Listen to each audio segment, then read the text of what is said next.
He's not the same deep threat that he was 3 years ago. Yeah, though. he's still a deep threat. He's not the same burner that he was. He's still a burner. He caught one last year. I would say he can still play. He's like he was never a bum. No, I'm not saying he's a bum by any means. He had he can injuries still play. and he played. And it's gonna help when he. But now you can't double team Demarius Thomas. You can't double DeAndre Hopkins anymore. That's the biggest thing. Now the run game will probably get better for Houston. That's why that was the best move because that shoots them right up. All Houston needs is like, okay, this next draft, our first 2 picks should be offensive linemen and corners. We've seen them do that before. And No. What's the highest rated offensive lineman they have that they drafted? Xavier Su'a-Filo was trash. Everybody knew it except them. You knew I was gonna say that. Yeah, Xavier Su'a-Filo. You knew I was gonna say that. Fuck out of here. You knew I was gonna say that. Underwhelming at UCLA. Then they fucking got the dude out of Buckner, whatever. I can't even say his name. DeJulian or some weird shit. People who have like a weird ass letter and then a comma, like DeJulian Davenport or some shit out of Bucknell. Like the offensive line is trash. Then they got Martinez Rankins playing out of position at right tackle, giving up an ungodly amount of pressures, more than the Raiders' offensive line did tonight. Like honestly, Martinez was like a center or a guard at Mississippi State. That's what he should be. He should be a center or a guard in that offense, and they have him playing out of position. But now that you have a guy like Demarius Thomas, where if you put him on the number 2 corner, he's going to eat. If you give him the ball, he'll do great things. That offense in Houston is dangerous now. And that defense has always been there. Even though you've been talking shit about their running game literally since week 1. Because their offensive line has been shit since, I don't know, they gave up the dude Dwayne Brown for nothing, and that honestly I think that was a horrible mistake. They got a 2nd round pick for him. Who'd they take in the 2nd round? I can't remember off the top of my head. Exactly. There you go. That was a waste of a pick. Next team. So yeah, with Houston, they've catapulted themselves honestly to like the 3rd best team in the AFC, behind the Patriots and the Chiefs. Who else is better than them? With that defense travels. Honestly, is that an indictment? Is that an indictment on how good the Texans are, or an indictment on how trash the rest of the league is? It's an indictment on how good the Texans are, but how they've been in limbo. I feel like the past 4 years. I feel like Demarius Thomas is good. You can move him around. You can put him in a slot. He's very good. Like, don't get me wrong. I'm not hating on Demarius Thomas, but I don't know if they're going to be able to integrate and utilize him in their offense. He's not Will Fuller. To where he's actually able to get them over the hump. I think if DeAndre Hopkins is getting game planned out, you have another guy to go to. They have to roll the coverage over to the side. You can't just leave him one-on-one with your worst corner and hope for the best. Or put Demarius Thomas in the slot and throw him the screen. Can we move on to the next Denver, so you're pointing in with Denver, I think they're going to be really bad for a couple of years. I don't know about that. Because Case Keenum is trash. They got rid of Chad Kelly. I don't know about that. They have no quarterbacks on that roster. The run game, everything else is cool. The receivers are decent. But I think Elway's really biding his time to try to find a quarterback next year. I think they have to tank. They have to tank. You can't go unless you're gonna somehow find a quarterback in free agency, which we already know. It wouldn't surprise me if John couldn't give up his highest pick, traded it back. With Denver, you don't trade within your division for the draft. That's stupid. Wouldn't surprise me. That's like if the Broncos had traded back with the Raiders. Surprise me. Would not surprise me. So the Raiders get Bradley Chubb. You notice they didn't do that. They took Bradley Chubb. Would not surprise me, bro. But anyway, next team, it was the Green Bay Packers. They traded Ty Montgomery and Clinton Dixon, which I already talked about. I basically got a 4th and a 7th round pick and didn't get better when they were already kind of in the middle of the pack.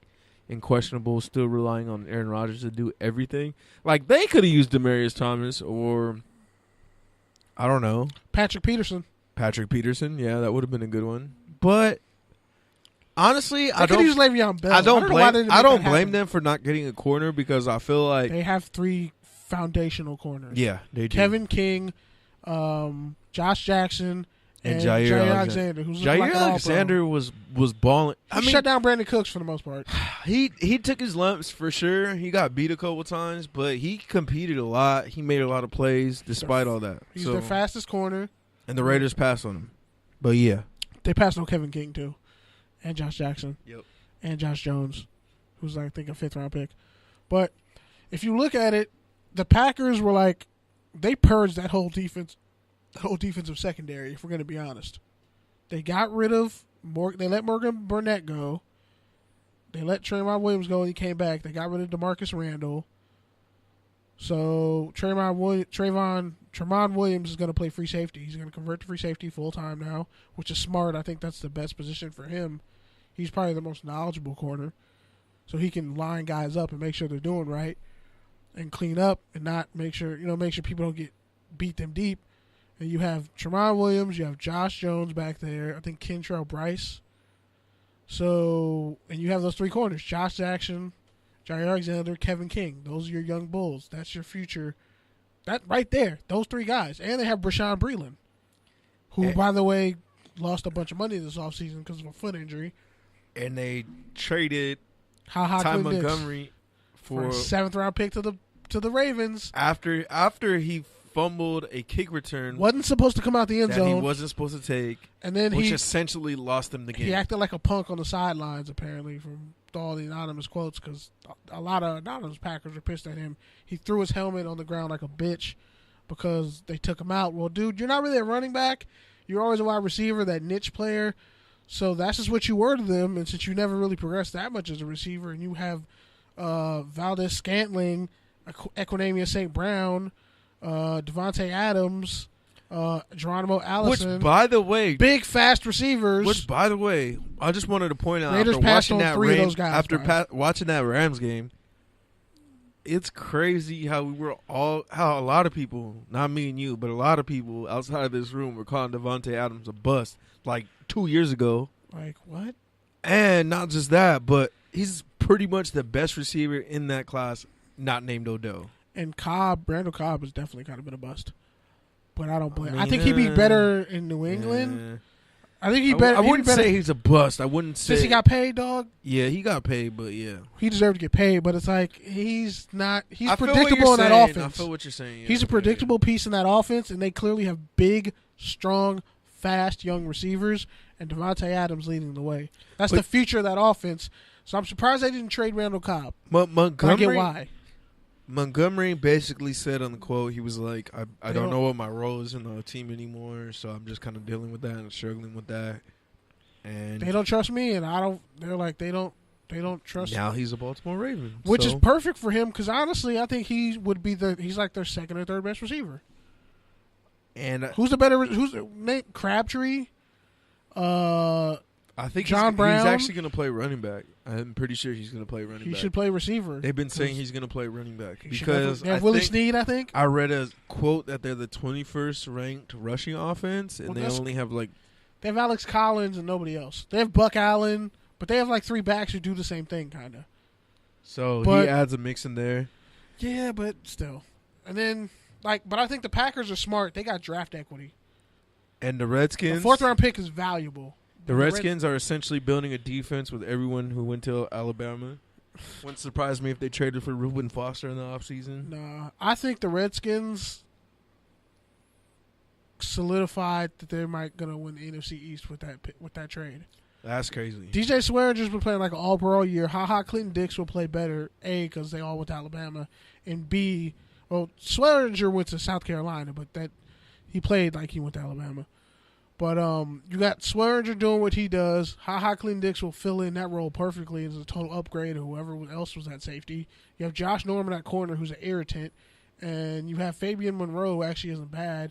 And you got other corners on that team. Yeah, I said a UCLA corner isn't bad. Fabian Monroe was nice. I wish the Raiders would have took him, but whatever.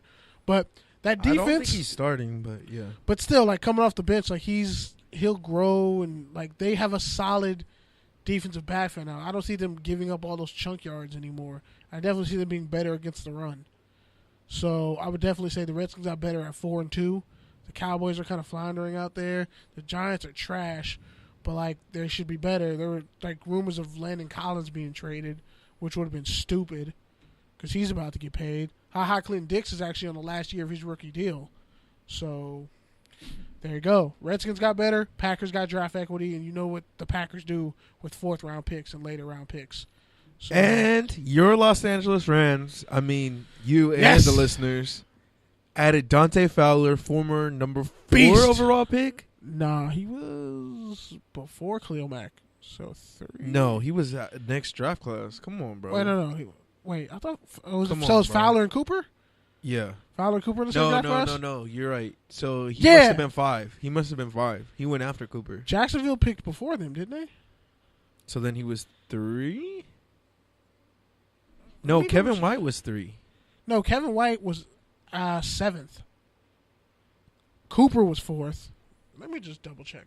Yeah, Yeah. so basically he was a top 10 pick for the Jacksonville Top 5 Jaguars in the 2015 class, and traded to the Rams for basically a 3rd round pick and I want to say A 2019 third round pick and a 2020 5th round pick, which was So, genius yes. for less need.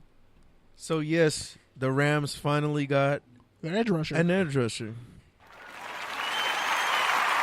totally capable, totally athletic, versatile, and Corey Littleton has been playing his ass off this year. On special teams too. But with Fowler, he has had his off-field issues, and he has had dealt his with baby injuries. He had his baby mama and his girlfriend fight the shit, and one of them got the shit beat out of him. It was But bad.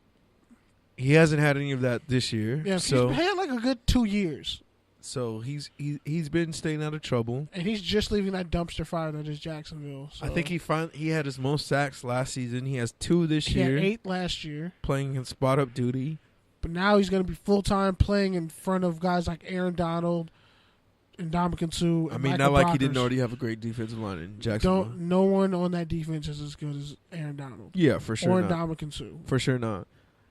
Not even close. Calais Campbell got good around a bunch of other guys. Fowler said he pretty much wants to prove that he Not is a bust. an elite, not a bust, and he's also an elite. He wants to prove he's not Deion Jordan, but Which shouldn't be hard because Deion Jordan never had 8 sacks in the season. he basically wants to prove he's more than just a pass rusher. But out of Florida, that's what everybody said, that he can do a multitude of things with his athleticism. And I don't think Jacksonville ever used him to his full potential. I think we'll see that with the Rams and with Wade Phillips. A lot of people compared him to Khalil Mack, even though they said he wasn't as strong, probably a little bit faster. More of a finesse Khalil Mack. Yeah, Like pretty Sean much. Merriman without the steroids, but position versatility. Von Miller without the size. Von Miller without the... No, I think he's bigger than Von Miller. Is he? I'm pretty sure he's bigger. Von Miller's pretty big, bro. Von Miller's only like 6'3", 250. And he looks slim. He's a slim... He doesn't look as strong as he is. But Fowler's a big, strong dude. He's like almost 6'4", around like 250, 260. Von Miller ain't 260. But he's like more of... Von Miller, because he has all that speed and agility, it's different. Fowler is like a miniature version of that, who is super athletic and explosive. And the torn ACLs haven't sapped him. So I think he'll definitely... he'll pretty much be going unblocked if he's lining up behind Aaron Donald. And Brockers and Littleton are already eating. So if you got... Shout out him to Jack and Keith in the chat. Shout out to them. But yeah, like when it comes to... I think that might have been one of the best deals. The fact that they knew they needed edge rusher, and then Les Snead said that they've been working on that deal for 6 months. That's crazy. 6 months, bro. I think it's crazy that nobody... Well, the other people they were rumored to get was Shane Ray. I'm surprised nobody made a move for him. Not really worth that much. Exactly. So why wouldn't you go and get him? Because why give up that pick if Why- he's not he- really going to do anything for your defense? He's never really been given like an honest chance. When he did, he the one produced. season he produced. So yeah, that's what I'm saying. He got hurt, lost his spot, and he really hasn't come back since. But Denver probably wanted more compensation. They got a 4th for... Like, that's crazy. They got a 4th for the other people who didn't move that surprised you. Patrick Peterson was on the market. Dayon Buchanan, Hassan Which we Riddick. kind of said he wasn't going to move. So Garyon Conley, Carl Joseph for the Raiders. I kind of Landon Collins, who you already talked about. I think Carl Joseph should Janoris have been moved. Jenkins. I felt like both those dudes should have been moved because I feel like they're both going to be. They're not going to be used. Jenkins in is already Oakland. paid and Collins is going to get paid, and they're not going to get used with the No, Giants. Collins is that defense on the back end. Don't get it twisted. He's an all-pro. Yeah, but I'm That's just the wrong saying, guy might to as well trade. move him. You're rebuilding. You're 1-7, about to be